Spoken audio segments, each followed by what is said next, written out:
opening narration, time, it is the most powerful force in the universe.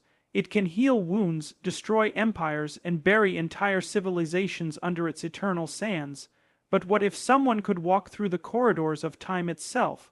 What if the past, the forgotten, the lost, could rise again before our very eyes? Chapter 1. The ordinary man Ahmed was no hero. He wasn't a soldier, nor a scholar, nor a man destined for greatness.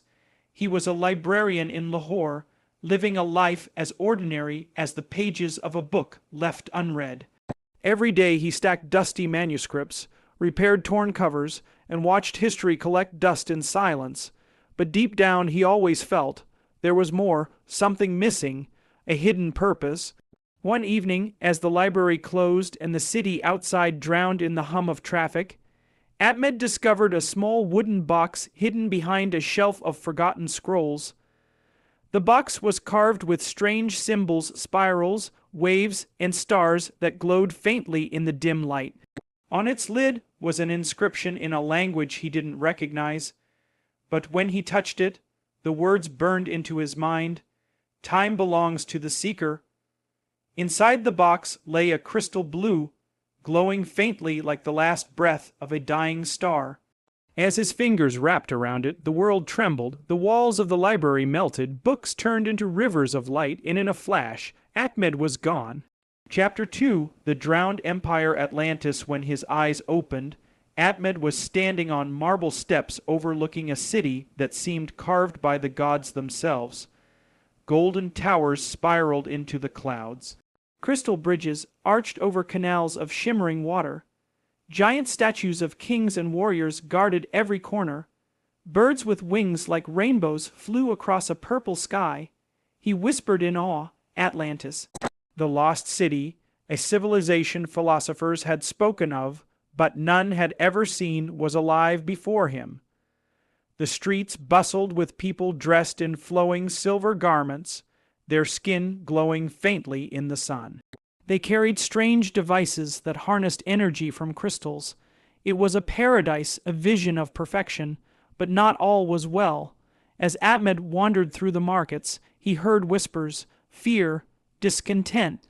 Priests warned that the gods were angry, that Atlantis had grown arrogant, reaching beyond its place in the cosmos. That night, he stood upon the city's walls and felt the ground tremble. The sea roared louder than thunder. In the distance, waves rose like mountains. A woman in white, a priestess, ran to him. You should not be here, stranger. This is the night Atlantis falls. Before he could answer, the earth split apart. Crystals shattered, towers crumbled, and the ocean swallowed Atlantis in one final, merciless embrace. Ahmed screamed as the tidal wave consumed everything, but instead of drowning, he felt himself being pulled. Through time again, Chapter 3, Kingdom of the Pharaoh's Egypt sand, endless golden sand, Ahmed awoke beneath a blazing sun, his body half, buried in the desert. In the distance he saw pyramids rise against the horizon, their peaks gleaming like daggers of light. Egypt, he staggered toward the Nile, where the grand city of Thebes awaited a place of power, beauty, and mystery. Here he was mistaken for a traveler and welcomed into the court of Pharaoh Ramses Roman, to himself. The palace glittered with gold, its walls carved with tales of gods and victories. Musicians played harps, dancers moved like flowing water, and priests chanted to Ra, the sun god. But beneath the glory, Egypt too carried shadows. Ahmed witnessed a secret ritual in a temple where priests sacrificed not just animals, but human slaves taken from conquered lands. Their cries echoed in his soul. The high priest caught Ahmed watching. His eyes, dark as night, burned into Ahmed's very being. You do not belong here. Before Ahmed could flee, soldiers seized him. In chains he was brought before Ramses. Pharaoh studied him carefully. You wear no clothes of our land. You speak our tongue, but with no accent. Who are you, stranger? Ahmed hesitated. I am a traveler from beyond time. The court erupted in laughter, but Ramses did not laugh. Instead, he leaned closer, his voice like a blade. Then, traveler, tell me, will Egypt's empire last forever? Ahmed's heart pounded. He knew history. Egypt's greatness would fade, swallowed by time like Atlantis. But how could he tell the mighty Pharaoh that his kingdom was not eternal? He whispered only, "Even the greatest empires are but sand before the winds of time." Ramses's face darkened. The soldiers raised their spears. But before they could strike, the crystal in Ahmed's pocket pulsed again, and the world dissolved into light. Chapter 4. The Forgotten Valley in Dust Civilization. Ahmed's vision cleared, and he found himself standing in the middle of a city unlike any he had ever seen. Wide streets stretched in perfect grids, lined with brick houses, wells, and baths. The air smelled of spices and clay. Traders sold colorful fabrics, while children splashed in pools of clean water. It was Mohenjo-Daro, the jewel of the Indus Valley, a city thousands of years ahead of its time. Ahmed marveled at their advanced sewage systems, their planned streets, their peaceful markets. Unlike Egypt and Atlantis, here there were no grand kings or bloody wars. This was a society of balance and harmony, but harmony is fragile. As days passed, Ahmed noticed something strange: the river levels dropping, crops failing, people whispering of famine. Priests prayed to gods of water, but the skies remained silent. One evening, an old sage approached Ahmed. "You are not of us, but you carry the weight of time. Remember, this civilizations do not fall by swords alone. Sometimes they die quietly, when nature turns her face away." Soon, the mighty Indus Valley began to crumble, not with war, but with drought, hunger, and silence. Ahmed felt the sadness of a world that vanished not in fire, but in dust. The crystal pulled him forward once more. Chapter 5. The kingdom of the Sun Mayans. The jungle roared with life when Ahmed opened his eyes. Towering temples of stone rose above endless green forests. Drums echoed in the distance, calling warriors and priests to ritual. The Mayan civilization. Here, astronomy ruled. Ahmed saw scribes charting the movements of stars, priests performing ceremonies to honor the sun god, and ball courts where warriors fought in sacred games. But among the glory was fear of the calendar, fear of endings. Ahmed witnessed a ritual atop a pyramid where a young captive was sacrificed, his blood offered to the gods to keep the sun rising. Ahmed's heart broke. A Mayan priest turned to him and said, "The gods demand balance. Without blood, the stars will fall." But Ahmed whispered to himself, "No, it is not the gods, it is fear, fear that devours the hearts of men." That night, fire consumed the jungle as rival tribes fought. Cities that had once flourished were reduced to ruins. The mighty Mayans, astronomers, builders, dreamers disappeared into history, leaving only stone temples swallowed by vines. Again, Ahmed was pulled away.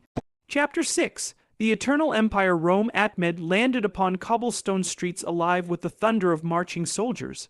Towers, forums, and colossal statues surrounded him. He had arrived in Rome, the greatest empire of its age. The city glittered with power.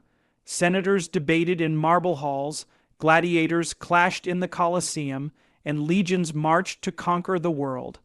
Ahmed was swept into the crowd as Julius Caesar himself rode past, hailed as the savior of Rome.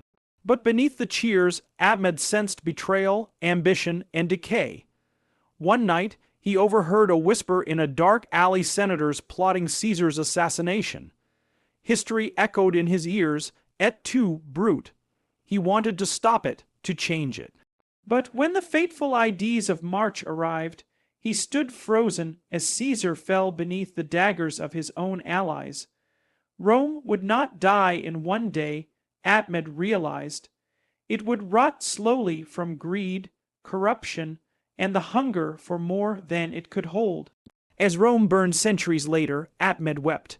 No empire is eternal, all must fall. Chapter 7. The final trial. The future. Ahmed expected to wake in another ancient world. But when his vision cleared, he gasped. Towering skyscrapers pierced the clouds, flying vehicles zipped across neon skies, and giant screens lit up the night. It was Earth but centuries ahead. A futuristic city, humanity's future. At first, he was filled with hope. Technology had cured diseases, ended hunger, and connected minds across the stars. Humanity had become gods, but then he saw the shadows. Robots marched as soldiers. Corporations controlled governments. The skies above were darkened by endless machines, and in hidden labs, humanity toyed with powers that could unmake creation itself. A scientist looked at Ahmed and whispered, "We reached too far. We thought we were beyond time, but time always wins." In the distance, explosions lit the horizon. Towers fell, fire consumed the sky, and the city of the future crumbled just like Atlantis, just like Rome. Ahmed screamed, "No, this cannot be the fate of mankind." The crystal glowed brighter than ever, and a voice echoed in his mind, "You have walked through time. You have seen the rise and fall of civilizations. Now you must choose. Will you let history repeat, or will you change it?" Chapter 8. The Return. Ahmed awoke in his library once again, the wooden box before him. The books were silent, the city outside unchanged. Had it all been a dream? No. In his hand, the crystal still glowed faintly. He looked around at the shelves filled with forgotten knowledge, the history no one cared to read. He realized now he was no ordinary man. He was a witness, a messenger. He whispered to himself, "Civilizations fall not because they must, but because we forget the mistakes, forget the lessons. If we remember, we can build a future that survives." Ahmed placed the crystal back into the box and locked it away.